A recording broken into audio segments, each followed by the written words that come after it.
Hello. Pooram വരല്ലേന്ന് വിചാരിച്ചതാ വീടിൻ്റെ പരിസരമൊക്കെ മിനുക്കി വൃത്തിയാക്കിയിട്ട ഞാനാണ്. പിന്നീട് എന്താ സംഭവിച്ചത്? പൂരം അങ്ങോട്ട് വന്ന് കയറിയത് ഓർമ്മയുള്ളൂ. തെയ്യം വന്നു, ആനയും വന്നു, അമ്പാരിയും വന്നു.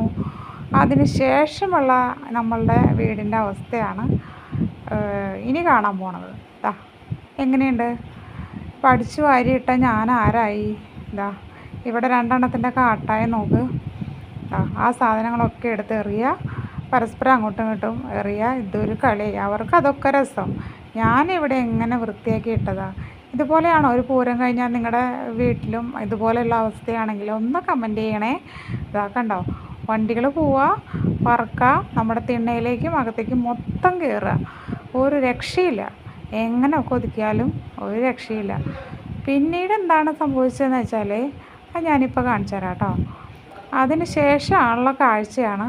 രണ്ട് പേർക്കും നല്ല പണി കൊടുത്തിട്ടുണ്ട്. രണ്ട് പേരും എന്താണ് മുറ്റം അടിക്കുക, ഒരാൾ പണി കൊടുക്കുക, ഒരാൾ വൃത്തിയാക്കിയിടുന്നത്, അപ്പോഴേക്കും ഒരാൾ നിരത്തുണ്ട്. എന്തായാലും ആങ്ങളെയും പെങ്ങളും കൂടിയിട്ട് ഒരു തരത്തിൽ കുറേയൊക്കെ വൃത്തിയാക്കിയിട്ടുണ്ട് കേട്ടോ രാത്രി. പക്ഷേ ഇനിയിത് എത്ര ദിവസം കൊണ്ടാണ് അതൊന്ന് പോവാന്നറിയില്ല. അതുപോലെയാണ് അവസ്ഥ. വണ്ടികൾ വരും, പറക്കും, വീടിൻ്റെ അകത്തേക്ക് അടക്കം കയറും.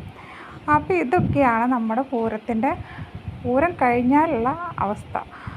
ഈ സംഭവങ്ങളൊക്കെ ഒന്ന് മാറ്റി പിടിപ്പിക്കാനായിട്ട് എന്തെങ്കിലും മാർഗമുണ്ടോ? അപ്പോൾ നിങ്ങളുടെ വീട്ടിൽ ഇതാണ് അവസ്ഥ എന്ന് വെച്ചാൽ ഒന്ന് കമൻറ്റ് ചെയ്യണേ. എങ്ങനെയുണ്ട്? കൊള്ളാം അല്ലേ? കാണാനൊക്കെ കൊള്ളാം. പക്ഷേ പൂരം കഴിഞ്ഞിട്ട് ഈ വൃത്തിയാക്കുക എന്നുള്ളത് ഇച്ചിരി പണിയുള്ള കാര്യമാണ് അല്ലേ?